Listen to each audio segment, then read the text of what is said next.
Power Rangers Operation Overdrive. I'm starting off the review this way because I have to talk about this. The lyrics for this theme song. Listen to this. Watch five Rangers reaching for the sky. Wait a minute. No, watch five fingers reaching for the sky in five ways. Okay, what does that even mean exactly? Is like red doing it like this, black doing it like yo, and uh, man, I don't even know. Watch five heroes walking through the sun for 5 days. For the love of Pete, this season takes longer than 5 days. It takes way longer than 5 days. And I don't think they're all walking under the sun the entire season either. Uh, where do I even begin? Dark forces leaving, lurking evil that they roam. That's not even grammatically correct. Five rangers looking for the same five stones. How that line is set up makes it sound like all five of them are against each other. And not only that, the actual music part of the song is terrible. It's like a cheesy rap song, but it's still better than anything Lil Wayne has done. I just went there. What you gonna do about it? I don't know. Sad thing is though, I kind of got used to this theme song after a couple episodes, but I just kind of zoned it out. Like it's terrible. I mean, you listen like two of the three seasons I've done so far in Space, RPM, and SPD. Two of those songs were done by Ron Wasserman, who is like the god of Power Rangers music. And in Space and SPD's themes are fantastic. Again, with RPM's isn't bad. It just doesn't have any energy to it. But at the same time, it does fit RPM relatively well. The whole point of a theme song, in my opinion, is to get you excited for the episode. Like what Shinkenger, Goons, you're in space, Zeo, Mighty Morphin, Lightspeed, Lost Galaxy, SPD, seasons like that, where they got theme songs that get you, you know, ready to watch the show because the songs are so peppy.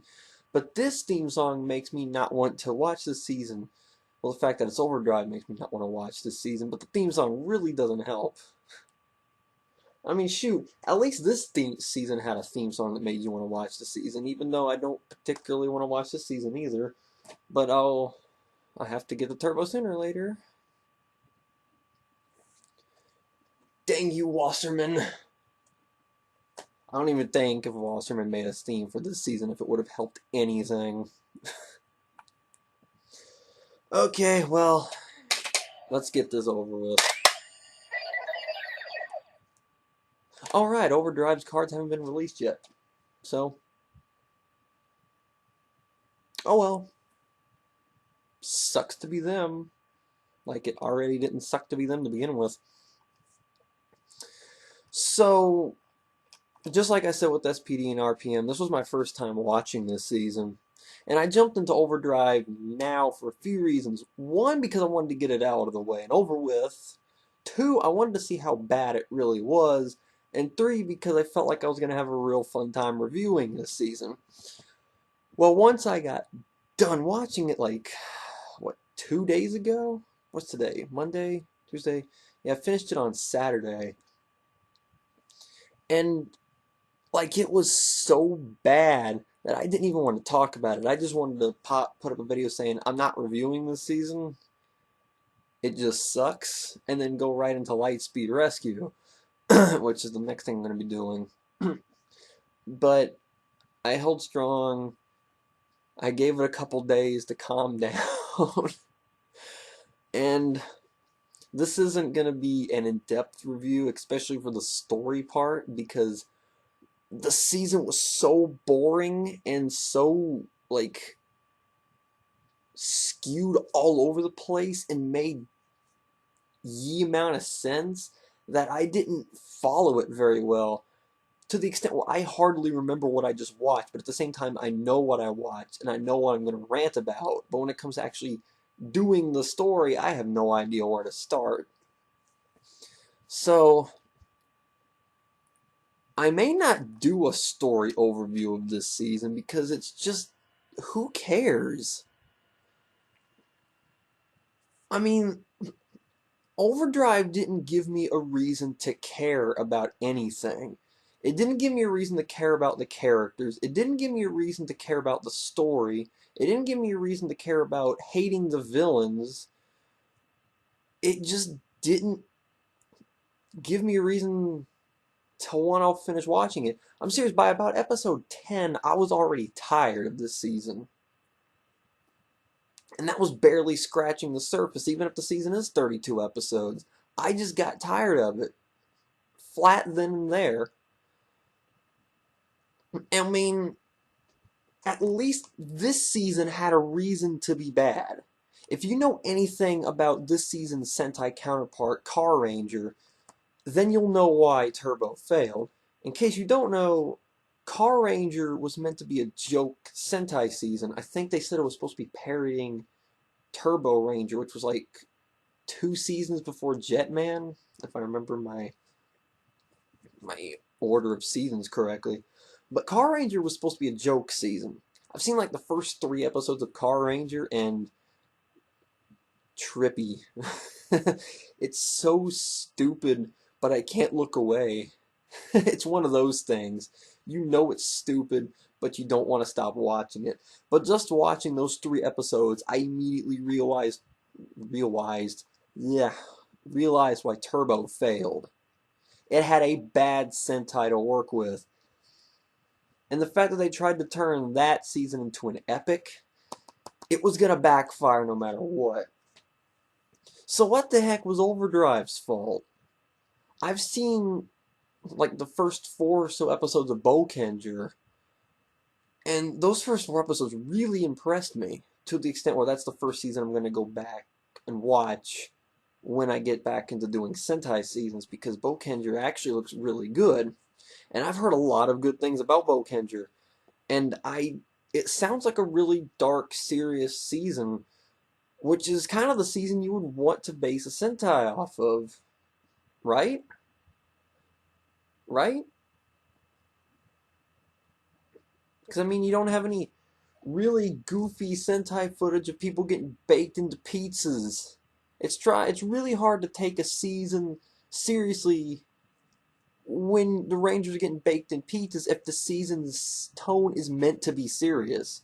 It made sense in Car Ranger, because the second episode had some intergalactic bike toughs taking all the cars in the world and making them orbit the Earth in the wrong direction to stop the rotation of the Earth and killing people. This is episode 2, mind you. It's not your fault, Turbo. It's not your fault. This season, though, it was. It was the writer's fault. It really was. So, you know what? I'm not even going to do a story overview for this season. I'm going to assume most of you have seen Overdrive, or at least know the basics of the story. Because, I mean, I want to talk over story because I want to talk over some of the key points and stuff, and, you know, my thoughts on the season story and how well it held up. But there really wasn't much going on here. It felt like scuffle here, scuffle there, scuffle there. Oh, look, we've got the gems. I've got the other gem and the crown for my brother. Let me find where they are. Okay, Dogpile House. He gets all the crowns. He freezes everything. They kill him. Okay. There were a few things in the story I do want to talk about, though.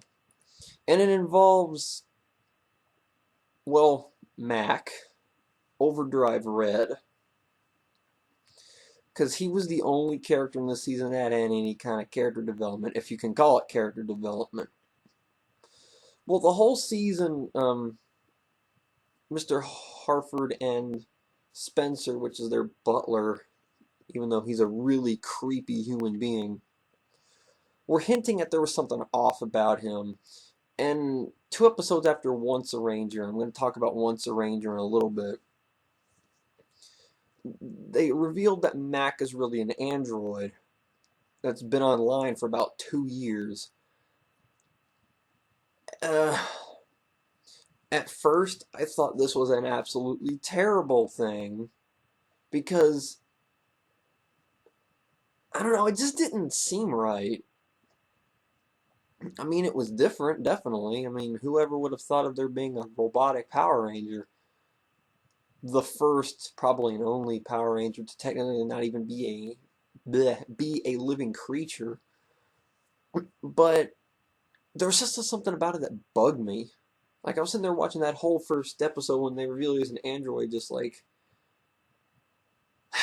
okay, alright, whatever.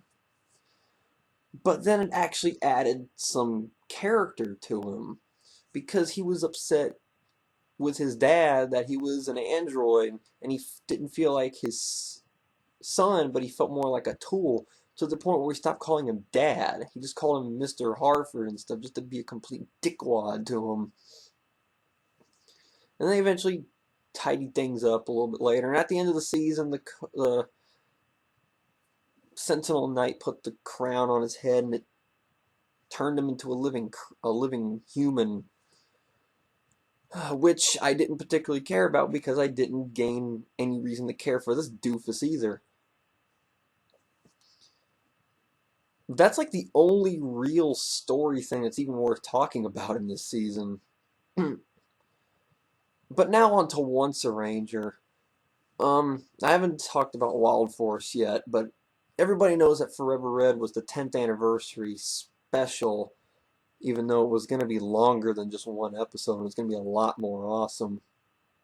About 10 Megazords versus Serpentera on the moon would have been nerdgasmic. Yeah, I'm tripping on my own words. I hate Overdrive so much my grammar's gone to crap. But Overdrive was the 15th anniversary season. Felt a lot like another franchise that had a really, really bad 15th anniversary. Sonic 06. But I have my own thoughts on Sonic 06, and I'll save those for later, if I ever talk about games on this channel. But Once a Ranger was the 15th anniversary special. Basically, all the villains got invited by this guy named Thrak. And he looked very familiar because this thing had a familiar Z symbol on it. He ended up calling the Rangers out, claiming himself to be the son of Rita and Zed. Which, when I first heard that, I got really excited because, like, holy crap, Rita and Zed had a son, and he's now calling out the Overdrive Rangers, huh? Well, I didn't expect Overdrive to deal with anything from Zed's department. And then when I actually sat down and thought about it, this dude's a walking plot hole. Because let's look real quick. He claimed that Sentinel Knight locked him up back in like ancient times, okay? Which is a problem in its own right because Rita and Zed didn't officially become a thing until what, season 3 of Mighty Morphin, was it? So, if that's the case, he was locked up before his parents ever got together, unless there was something before that. 2, how did he survive the Z-Wave, Zordon wave thing that killed everybody at the end of In Space? But then again, you can ask the same thing about the leftover Machine Empire people that were the enemies of Forever Red. Well, oh well. But still, the whole thing about him being locked up was a bit of a question thing. It doesn't really seem to fit in with the timeline of how things work. But then again, do you expect Power Rangers to have a solid continuity? I mean, they try to establish a continuity, but ever since the end of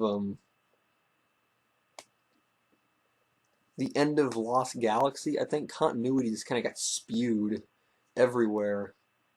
Lightspeed and Time Force held it up just fine. RPM's not even part of the main continuity, so who cares? But so Thrax ends up breaking the morphing grids through their morphers or something. somehow causing the Overdrive Rangers to lose their connection to the morphing grid. Sentinel Knight then gives his powers to 5 old Rangers. Blue Wind, which was Ninja Storm, Dino Yellow from Dino Thunder, SPD Red from SPD, which was Bridge for some reason, but he explained it in typical Bridge fashion. And this is a thing I liked about it too. Birdie retired from head of SPD. Doggy got promoted from Earth Commander to overall commander of SPD. And then with Sky being the Red Ranger of the main top-leveled Power Rangers unit, he replaced Doggy. And then when Bridge was blue at the end of SPD, he took over as Red Ranger. So this made me smile, actually, hearing that all the people that deserved to move up in the system moved up in the system. And that the SPD Rangers are still fighting the good fight. And it made me smile. That really did. Mystic Green from Mystic Force and Mammoth Ranger from Mighty Morphin. Yeah, I still call the Mighty Morphin Rangers by their Zoo Ranger names, but I think I established this already. And it was Adam, not Zach, in case you were wondering. But Adam was cool, though. I kind of like him a little bit more than Zach anyway. But these were the returning Rangers. One Ranger from each of the previous Disney seasons and a Mighty Morphin Ranger.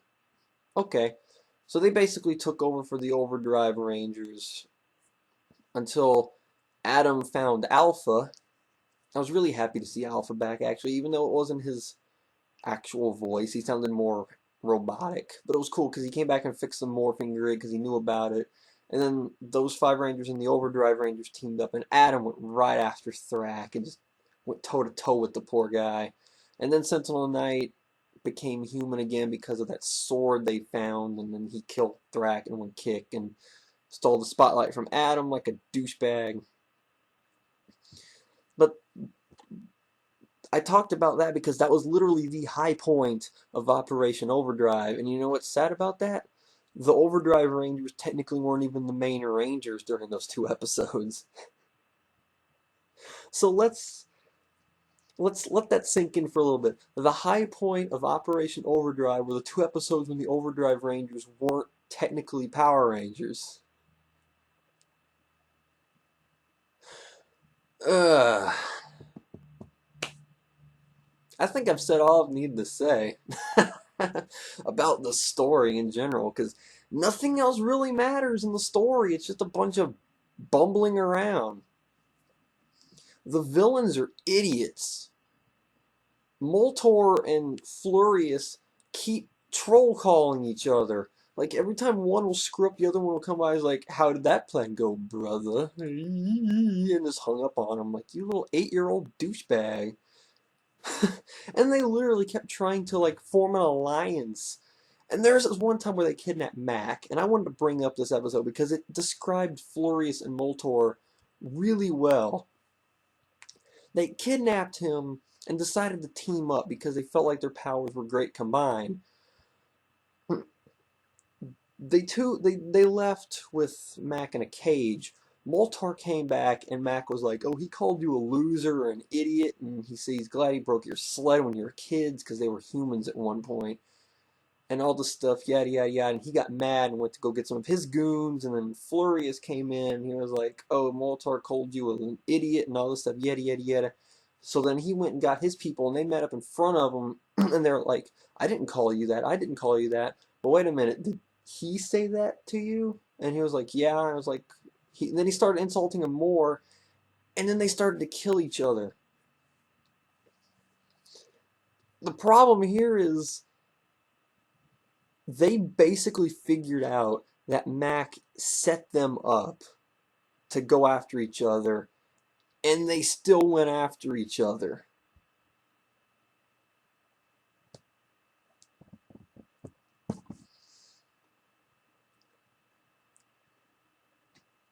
I have no words at all.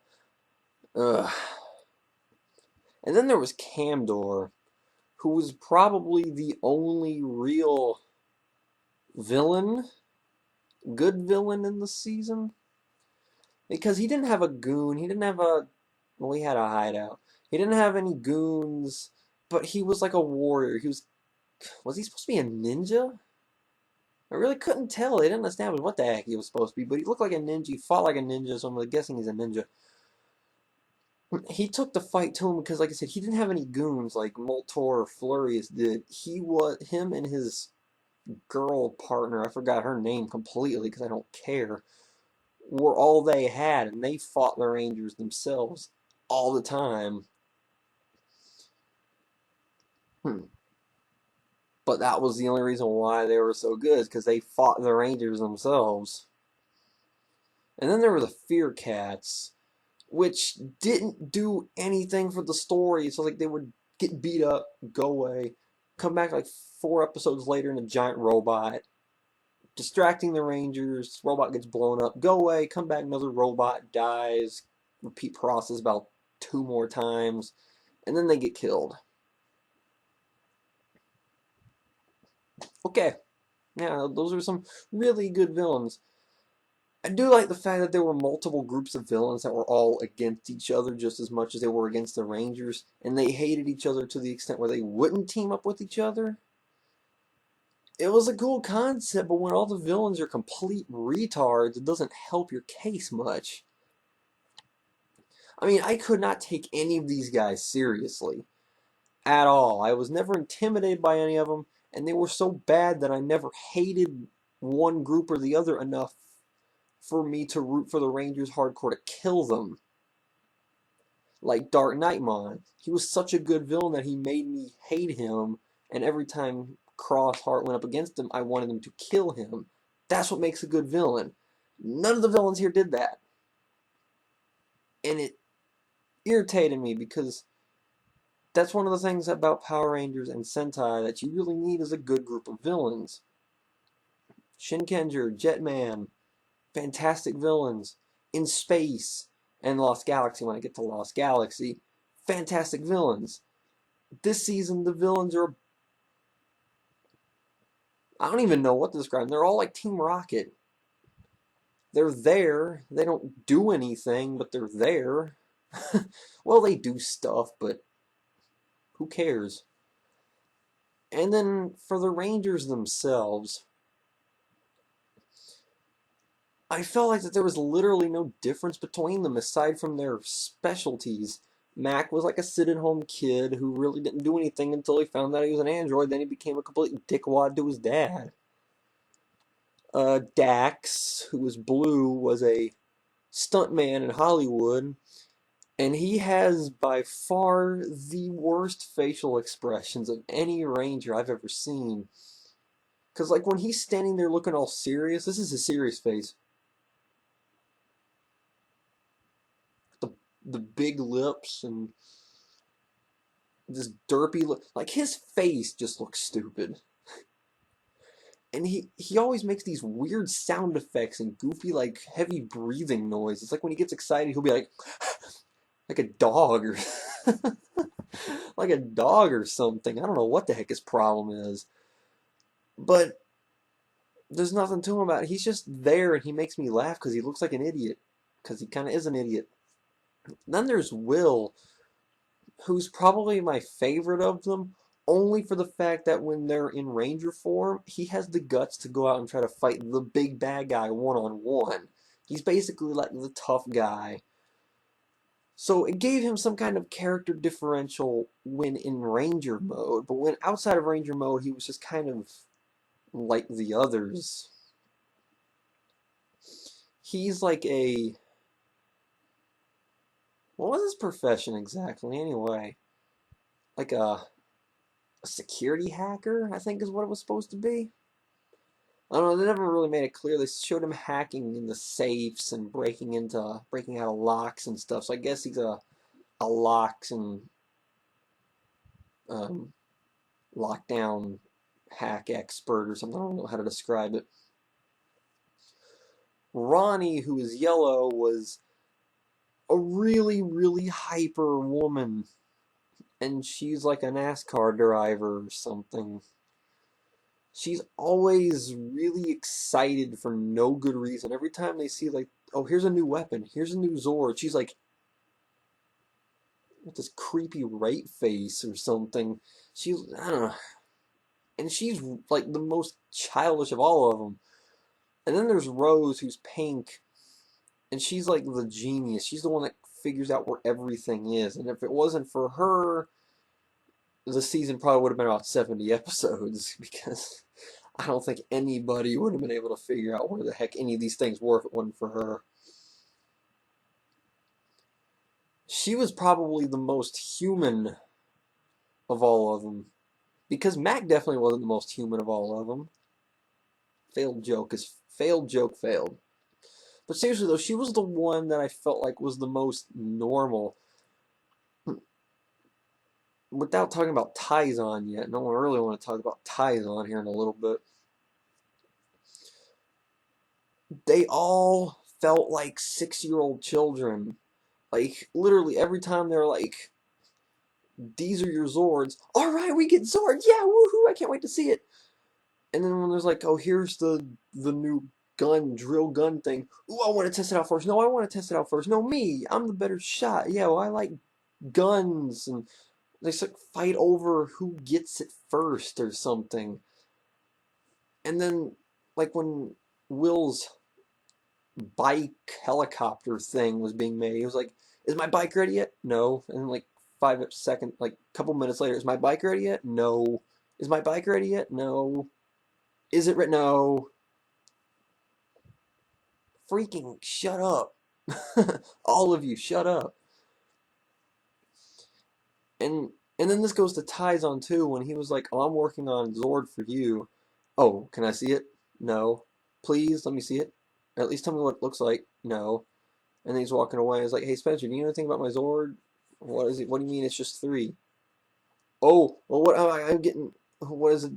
Am I getting more? I'm getting more than 1? Oh, yeah, can I see it? No. Can I see it? No. Can I see it?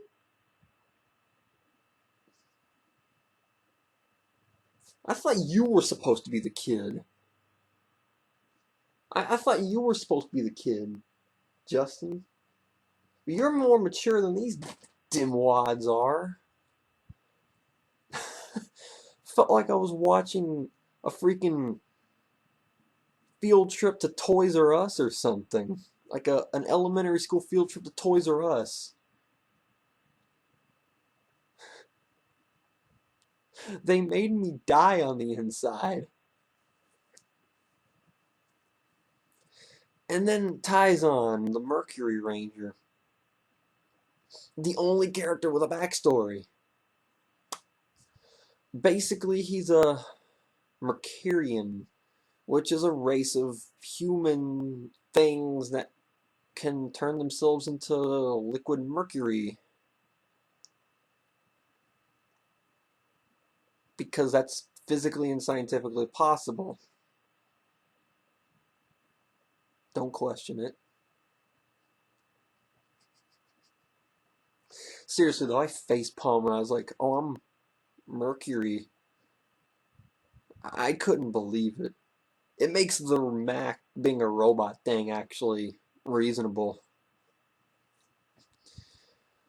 But his whole thing was getting payback on the Fear Cats for killing his wife or fiance or something. And they found out, oh, they actually had her kidnapped the entire time. Okay. Sounds a lot like the thing with Doggy. Oh, I thought my wife is dead. No, she's right here. Kruger, she's right here. Come near me, and I'll throw over this cliff. And so it was like, here's the McCarran's fiance. Okay, you, snowman, watch over her. Okay. And then she managed to find her way to them after she was freed. Because she obviously knew exactly where to look for him. Oh, wait a minute. That big bumbling snowman dude showed her where. I'm not even going to talk about that a Yeti guy. It's like Florius's little goofy sidekick thing that I actually felt sorry for because he didn't deserve the crap he got. I actually cared about him more than I did anybody else in the season, even though he made me cringe a lot of how stupid he was. He was the only one that I actually remotely cared about, and he's not even a ranger or a villain. He was just kind of there for no good reason whatsoever. But that's Tyzonn's backstory. And who cares? They don't give me a reason to care for him either. The story is kind of all over the place. It's just like stuff happens because screw you, that's why. And then things will happen without an explanation. Like the first time they were using the drill, what the drive drill mech thing, I don't know what it's called. When Mac was trying to drive it the first time, he was like, "Oh my God, it's killing me," because like he was trying to drive and it was like electrocuting him. No one questioned why it was doing that. Mr. Halford didn't think, oh, maybe there's a short circuit with the thing. And then every other episode after that, there's nothing wrong with it anymore.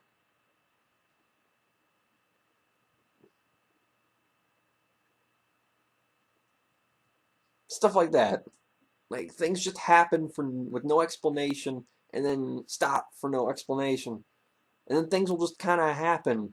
Like when Moltor had that weather machine thing, they ended up breaking it, and the thing was just like spinning around throughout the whole episode, and then near the end of the episode, it just randomly blows up into a giant monster. Nothing hit it. Nothing happened to it. The Rangers just hit it once, put it into a rampaging frenzy, and then like 16 minutes later, just randomly turns into a giant monster. No explanation, nothing. Just this weather control device. Just poof, monster. When the thing was about like ye big, starts spinning around, all of a sudden, boom, giant monster. Out of freaking nowhere.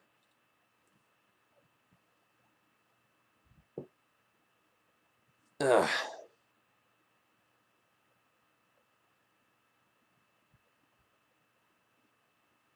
Overdrive,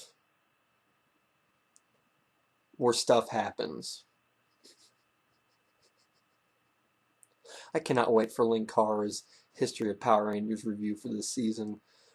Oh boy, I cannot wait. It's going to be good. Ugh. I don't even know what to say anymore. I mean, I didn't want to talk about the story because it wasn't worth it. There was nothing good about this season at all. Period. Nothing. Once a Ranger is the only thing worth watching here. And it's only because most of the 2 episodes, there are Rangers from past better seasons taking over for them for about, what, 75% of the whole two-parter? And that's the only reason why it's worth watching. A terrible theme song, characters with no development and they give you no reason to care for them, goofy and stupid villains that they just kind of bumble around and then do whatever. They're not intimidating at all. And then stuff that'll just randomly happen for no reason. I don't know what else to say. I mean, I was going into the season expecting the worst because I have heard stories of Overdrive. I have heard numerous stories of this season. But I was expecting some sort of depth to this story, or characters in some way, but there was nothing. It was just a flat line of stuff. No character development, no story depth. It was just bumbling around the world looking for jewels and outlasting a war of attrition. That's Overdrive in a sentence.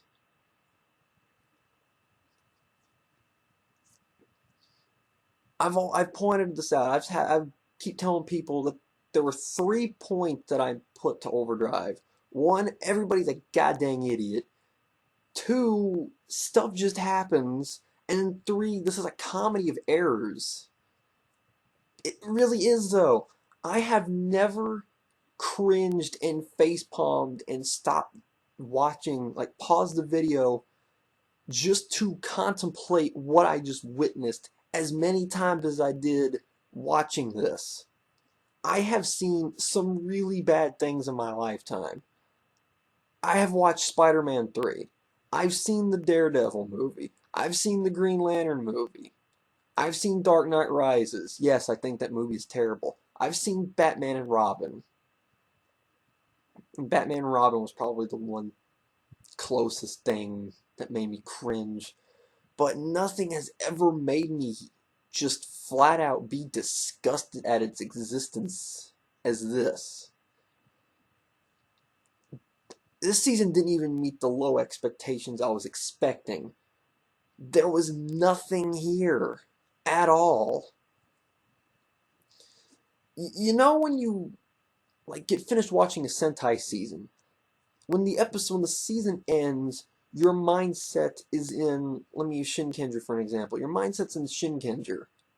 You're used to seeing the origami, seeing the helmets, hearing the theme song, hearing the henshin music, seeing the Shiba house, all the stuff. Then you jump into Jetman. Just immediately jump into Jetman. Complete change of pace. And you, for the first 10 or so episodes, you just got this feeling of it's different. This isn't what I just finished watching. You just got that weird feeling of change. And then you get used to it after a while. I didn't get used to this. I had that whole weird feeling of different and change from beginning to end because there was nothing established here to make it feel new or different. I don't even know how to describe it. That's the best way I can describe it.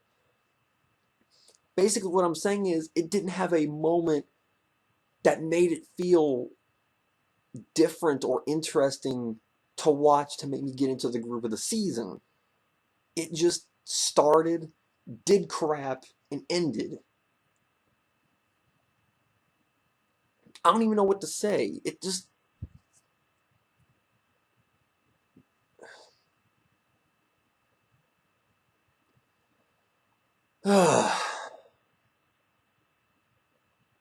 I'm so glad I did this season now and got it over with.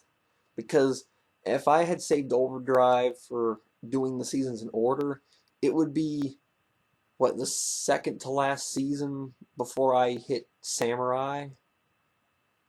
And putting it that late in my watch through would probably kill me. I'm so glad I got it out of the way now. Because after watching this, oh my god, the Mets just got murdered. My poor Metis just got destroyed by the Nationals. Because this season was just painful. I have a friend of mine on a Digimon Sentai Power Rangers Skype group thing I'm a part of. We still need to do some more Digimon reviews for our Digimon Fans Unites channel. Who said she did a whole series watch through from Mighty Morphin through Samurai in celebration of Megaforce. She said that Overdrive was the only season that tired her out. Once she got done watching Overdrive, she said she didn't want to jump into Jungle Fury because Overdrive wore her out that much. And I'm like, there's no way a season can be that bad, that tiring. Well, she was right. That season literally drained me. Once the final episode ended, I felt exhausted. It was so painful to watch this season. After, 3 seasons before this, in my review seasons, I watched In Space. The season I consider to be the best season ever made. As of right now, I'll have to go back and watch some of the other ones and see where it holds up. But that being the high point, and then going in a few seasons later into this, and I'm just like, what in the world?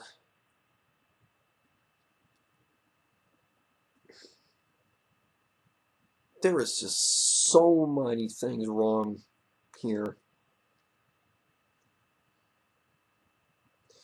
I'm just glad I'm done with it. That's all I can say. I am so glad I'm done with this bullcrap. Look at this. I didn't even talk about the story in full, and this video is already just as long as some of my other ones because of all the crap I'm talking about. It's a good thing I didn't talk about the story. This video would be like an hour and a half long. Ugh. At least I can safely say I don't ever have to touch this season ever again, because I'm not going to. I'm not going to. You look pretty good right about now.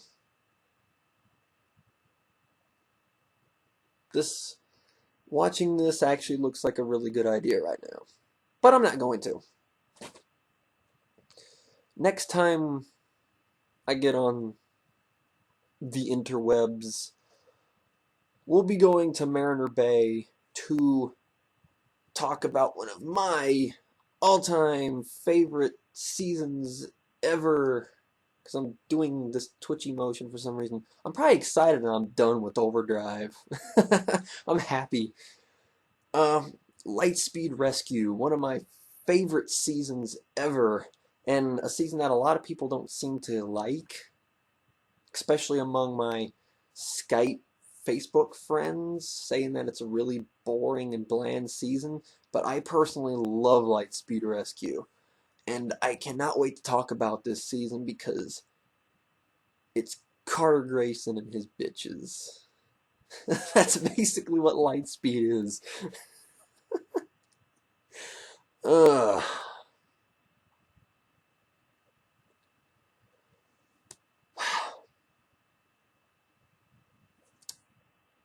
I'm done.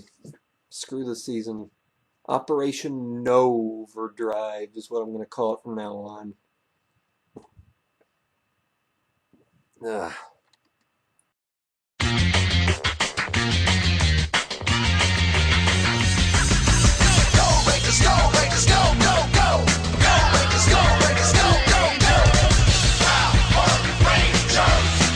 Operation Overdrive. Power Rangers. Operation Overdrive. Watch 5 fingers reaching for the sky in 5 ways. 5 heroes walking through the sun for 5 days. Dark forces lurking, leaving evil where they roam. 5 rangers looking for the same 5 stones.